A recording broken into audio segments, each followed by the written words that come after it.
Sa Marikina Public Market sa Ernesto Meat Shop. Ito po.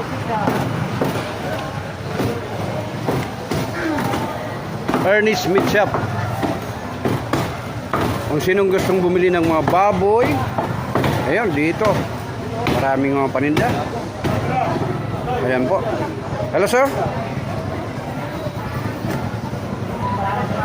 Dito lang pong matatagpuan sa Marikina Public Market, dito sa may gilid ng daanan.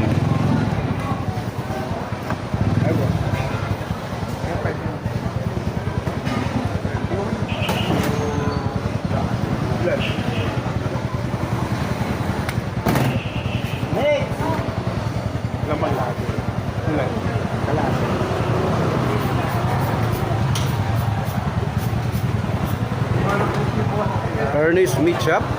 Dito lang po matatagpuan sa Marikina Public Market.